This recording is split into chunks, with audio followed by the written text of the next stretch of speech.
main part of the floor is now done, and yeah, it's looking pretty good. Pretty happy with it. I think it's about 6 or 7 sheets. Got pretty much that main part done. So yeah, I've done a few overlaps and stuff, but the main thing is to have it so it's sealed. Car builder stuff, definitely the way to go, and yeah, try and make this thing sound like a Prius. The rear I've done tonight, so it's come up pretty good.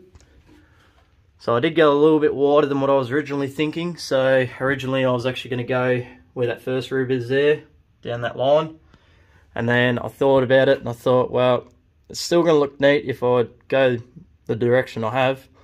And it's also going to put a little bit on the pillars. So hopefully that'll sort of dent it slightly a little bit more. And yeah, I reckon it looks pretty smart. So also the rear shelf bit there, cut all the holes for the mounts and that. I'll just put grommets in there because I actually want to spray in there once this is all painted, just to yeah, rust proof it. So this panel here, pretty tinny, and then you hit this stuff. So yeah, completely different sound, and yeah, hopefully it'll with the next layer on it be more than fine. So this is pretty sort of crucial because your exhaust is always behind the cab and the noise is always trying to come towards the cab. So I see the rear wall is pretty important. I'll probably end up sticking probably the same matting as the firewall on the rear. The floor, we'll see what happens. I may just use a sticky back sort of foam, makes it a little bit easier. But yeah, the main thing is that this is yeah, got a nice layer on it. And also that stuff isn't sticky back, so to try and contour it around the floor and keep it from not sitting up and sort of making the carpet go all silly is a little bit hard. So at least if it's a sticky back, it'll stick to the floor a lot easier, especially with these pretty deep sort of footwells. So yeah, that's pretty much that. Trans tunnel pretty much all done. All this, so back of plenum, firewall, floor, rear wall. So that's pretty much 3 boxes, but I've still got 5 sheets left in the 3rd box. So distance is pretty good with this stuff. And you've also got to keep in mind that these trucks are really wide. They're a lot wider than the early Falcons and Holdens and stuff. So you're probably going to use a sheet just in width more than any other car. So yeah, to get this distance is still pretty good. And also a lot of people probably don't worry about the rear wall, but I definitely do. This is one of the sun visors. It's pretty yucky, typical cream colour, not very nice looking, all powdery and dusty and shitty. That's how they usually end up. So yeah, I thought I'd just show you a good idea if you're wanting to paint them like I am. So what I'm going to use is Duplicolor's vinyl and fabric. So this stuff is pretty good, and I've used on seats and stuff. It sort of does wear out on seats and high traffic areas like armrests and whatnot, but it does last a fair while. And fuck, just clean it again, give it another spray, it's pretty easy. So but yeah, as long as your preparation's right, it should last for quite a while. And this is the reason why I'm sort of showing you what I'm doing, is because you definitely aren't going to clean that up just by wiping it. You may get a bit of the dust and shit off it, but yeah, it's pretty powdery and whatnot. That's just how they go because they've been sun damaged and bits and pieces.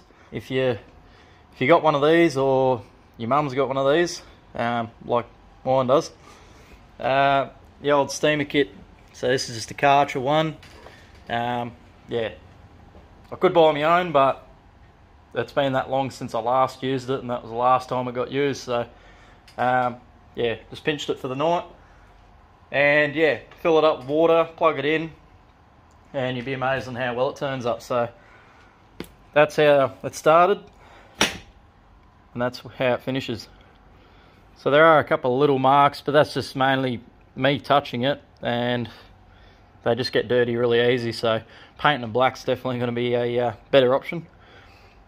But yeah, it's come up 3 times as good. So as you can see, completely different visor.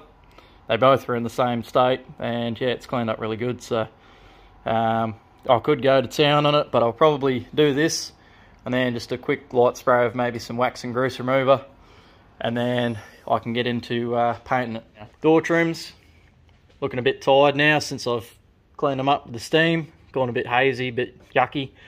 The paint wasn't very good anyway, so I'll run over them with some Prepsol just to clean them up. Some people probably go that's not a good idea on that shit, but I don't know, it hasn't really sort of affected it at all. And yeah, preps the surface nicely, and what's going over the top should be fine. So both visors looking pretty good. So they're the visors. Gonna get the vinyl and fabric, and then the doors, I'm gonna try this out. Hopefully it's a reasonable satin finish with maybe a little bit of shine to it. I don't want full glossy because the rest of the interior is definitely not that, but trim and bumper paint. So it should give it a nice sort of satin finish and make them look pretty smart. The armrests, so this is the one I've just cleaned up. So this paint that's on here is definitely not the right stuff because it shouldn't be falling off with the steam and the water. And then all I did was finish it off with a bit of Prepsol. So yeah, Prepsol is probably not great on this product, well, this type of material, but it hasn't affected at all, and it all looks pretty good. And yeah, it's got most of the black off. The black's just shit stuff, obviously. Whatever they used wasn't any good at all, so.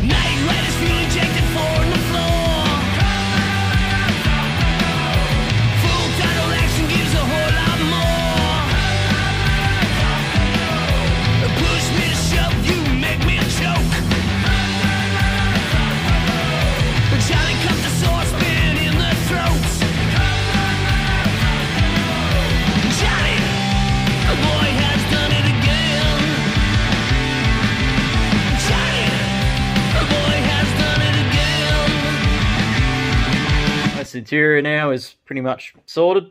They're pretty simple in these trucks, so anyways, they turned out pretty good. So yeah, the vinyl and fabric dye, definitely a good choice for these. So they are a little bit shiny, but they do dull off over time, just as anything does. So yeah, I'm pretty happy with how they turn out, and it's, yeah, definitely covered well. It's not stripy or anything, or different colours or anything. So yeah, I'm pretty happy with it, and I had to backmask them to paint the ends, and yeah, it wasn't pulling off with the tape or anything. So yeah, it's definitely definitely held on, and it's going to be a good thing for them. So, and also it seals them up, stops them from going powdery and shitty like they were. So they should last a long time. Both door trims are done.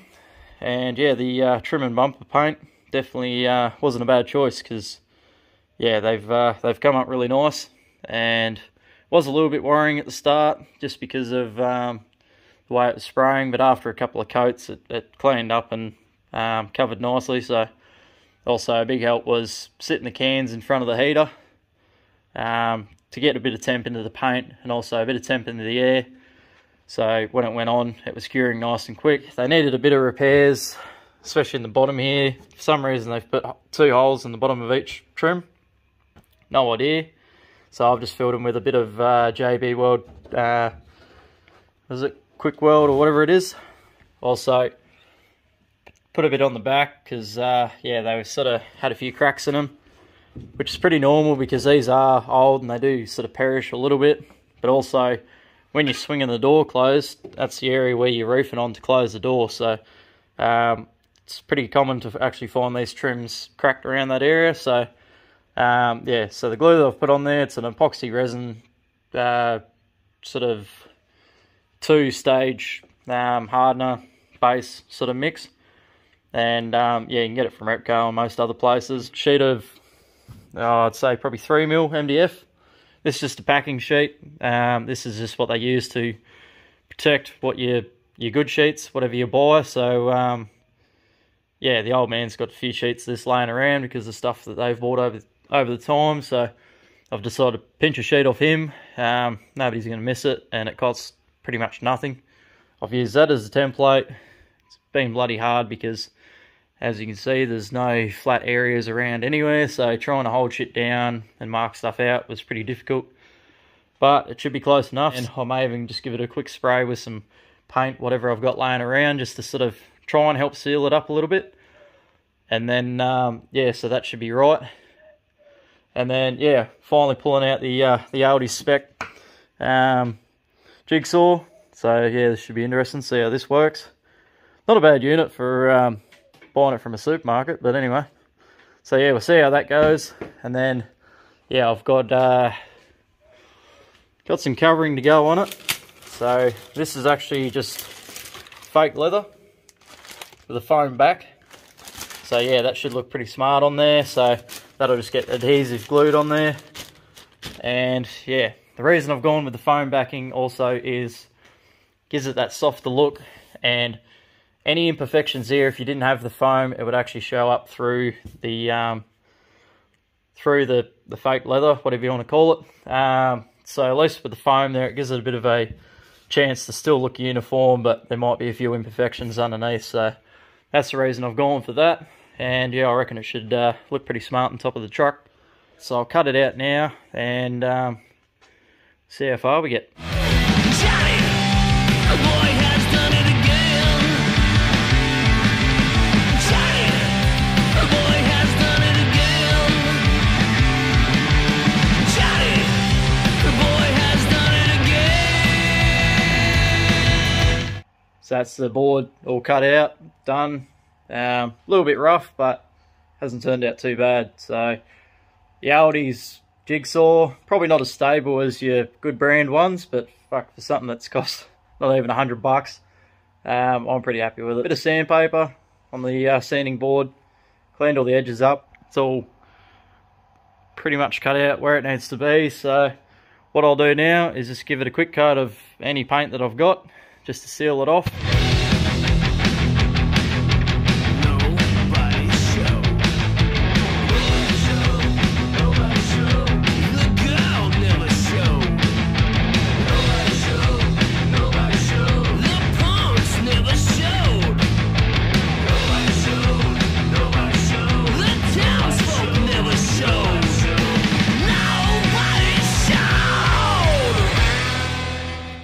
How it's turned out, looking pretty good.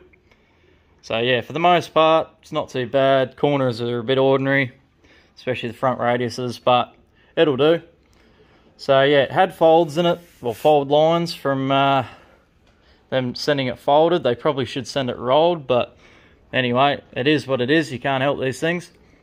So worst case is I might be able to iron them out, but for the most part, it looks pretty good. So that should be pretty much that sorted. So yeah, I ended up using the spray adhesive. And yeah, it worked pretty good. Sprayed a bit funny, but sorted that out. And yeah, quick dry. Use the roller to sort of press it in, and that seems to help out a lot. Definitely got a few of the grooves out and whatnot. I've got the trims.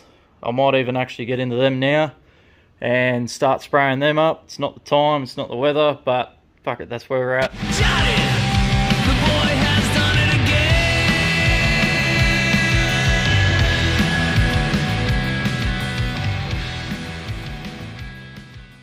Yeah, last night we got the trims for the headliner all painted up, and they've turned out really good. The whole interior, well, this is probably a good 70% of the interior is now all finished off, ready to put in. Unfortunately, I can't put it in straight away because I want the roof liner out still, because I've got to spray cavity wax or whatever I'll put in there, so I don't really want to be taking it back out to do that. Also, door trims can't go on because I've got to put the doors together. Can't put the doors together because it still needs to be painted, so things do wait. And the visors, I may as well just leave them off for the moment. It saves them getting in the way if they do. So this stuff will be probably wrapped up a bit and put away in safe hiding for about $100. It's pretty much what it costs. So by the time I got the covering for the headliner and a couple of tins of paint, that's pretty much all there was. So I will need the cups and bits and pieces and the rest of the interior, but for the main part, this all here, making it all look tidy and freshening it up, was about $100. So pretty cheap way to make your F-truck look a lot tidier.